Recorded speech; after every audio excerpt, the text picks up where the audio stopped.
오늘도 시청해 주셔서 감사합니다. 행복하고 건강하게 삶을 살기 위한 규칙들은 사실 매우 간단하다. 그러나 우리가 이러한 규칙을 일상에서 실천하지 않아 복잡해지고 변형을 하게 되는 것이다. 때로는 다양한 방법이 제시되지만 기본 원리는 변하지 않는다. 오늘은 건강과 행복을 위해 나이가 들면서 반드시 실천해야 하는 5가지 규칙에 대해 알아보고자 한다. 첫 번째로 말을 줄이는 것이 중요하다. 말을 적게 해야 하는 이유는 무엇보다도 말이 많아질수록 책임져야 할 일도 늘어나고 자신이 한 말이 돌아와 자신을 가두는 상황이 발생할 수 있기 때문이다. 그러나 말을 아예 하지 말라는 것이 아니라 필요한 말과 친절한 말만을 해야 한다는 것이 옳다. 현재에선 말을 잘하고 싶어하는 욕구가 있다. 말을 잘하고 싶다면 먼저 잘 들어야 하는데 이것이 쉬운 일은 아니다.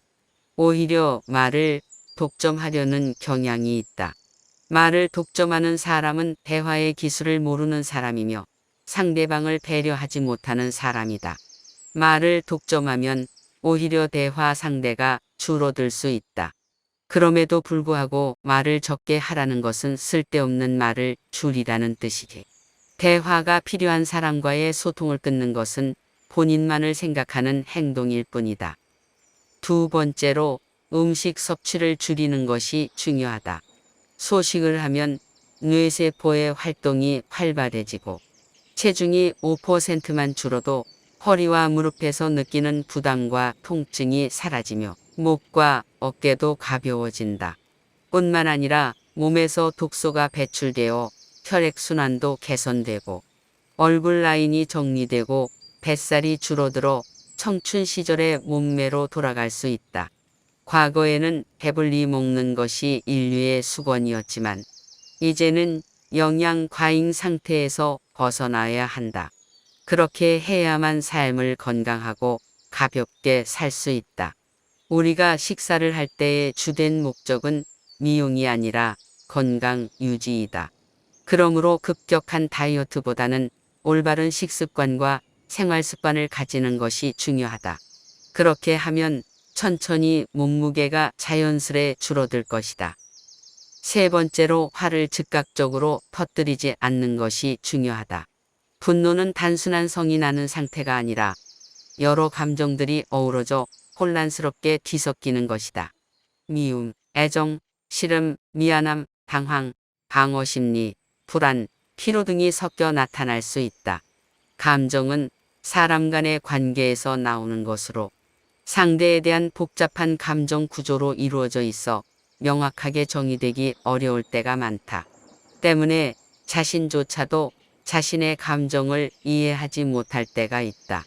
이런 상황에서 즉각적인 반응보다는 신중한 대응이 현명한 선택이다. 화를 내야 할 이유가 없는데도 갑자기 화를 터뜨리게 되면 자신만 어리석은 행동을 한 것이다. 공자는 화가 나면 먼저 그 상황에서 생길 수 있는 어려움을 고려해야 한다고 말한다. 화로 해결될 일이 있으면 좋겠지만 사실은 그런 일은 거의 없다. 오히려 화를 내면 상황은 더 악화되기 일쑤이다. 분위기가 악해지고 일은 방치되며 인간관계가 망가지고 마음은 흥분되며 혈압은 올라가고 결국 화를 낸 자신조차 미워지게 된다. 화를 내면 그로 인한 문제와 책임은 자신에게 남게 되는데 사과하고 해명하고 자책해도 일은 여전히 그대로 남아있다. 이런 행동은 정말로 기피해야 할 행동이다. 화를 내야 할 일은 거의 없으니 함부로 화를 내지 말아야 한다. 결국에는 자신만 손해를 보게 될 것이다. 네 번째로 욕심을 줄여야 한다. 욕심은 여러 문제의 근원이 되곤 한다. 옛 성현들은 욕심을 통제하지 못하면 화를 불러온다고 말했을 정도로 이 말은 매우 현실적이다. 그럼에도 불구하고 우리는 자신이 갖고 있는 것에 만족하지 않고 남들과 비교하며 더 큰 욕심을 키우고자 한다. 이러한 탐욕은 종종 우리 몸을 망치는 결과를 초래한다. 더 많은 운동을 해야겠다는 욕심으로 몸을 손상시키고 더 많은 돈을 벌어야겠다는 욕심으로 오히려 돈을 잃기도 한다. 이러한 욕심이 더 커지면 사기꾼들의 달콤한 말에도 속아 넘어가기 쉽고 때로는 사기인 줄 알면서도 눈을 감아주고 자신의 이익만을 생각하여 더 큰 손해를 입기도 한다. 고려시대의 철학자 노자는 지지불욕, 지지불태라고 했다. 만족할 줄 알면 욕심을 부리지 않고 적당한 때에 멈추는 지혜가 위태롭지 않게 살아갈 수 있는 길이라는 것을 말해주고 있다. 5번째로 차를 타는 습관을 줄이고 걸어다니는 습관을 기르는 것이 중요하다. 걷기 운동은 놀라운 효과를 가져올 수 있다.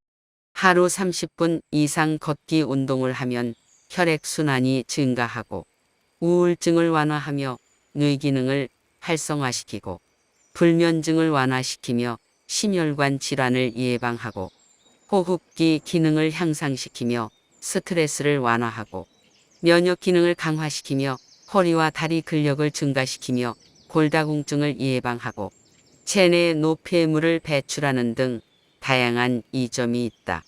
코로나 시대에 외부 활동이 제한되면서 많은 사람들이 실내에서 많은 시간을 보내게 되었다. 집에서 밥을 먹거나 TV를 보며 대부분의 시간을 보내는 경우가 늘어났다. 세계보건기구 WHO는 촉촉하게 땀이 나는 정도의 중강도 운동을 주당 최소 150분 이상 해야 한다고 권고한다. 특히 중장년기에 들어서면 균형 감각을 향상시키기 위한 운동과 함께 낙상 사고를 예방하기 위해 일주일에 이틀 이상은 근력 운동도 함께하는 것이 도움이 된다고 한다. 균형 감각 운동은 한 발로 오래 서 있는 자세와 같은 요가 자세를 포함한다. 이러한 자세들은 다리를 바꿔가며 1분씩 유지해보는 것으로 생각할 수 있다. 삶에서 조심하고 적게 해야 할 일들은 이 5가지뿐만 아니라 많지만 적어도 이것들을 마음에 새기고 실천한다면 몸과 마음을 건강하게 유지하며 살아갈 수 있다. 오늘 영상을 시청하시는 모든 분들의 몸과 마음이 항상 건강하길 진심으로 바랍니다. 감사합니다.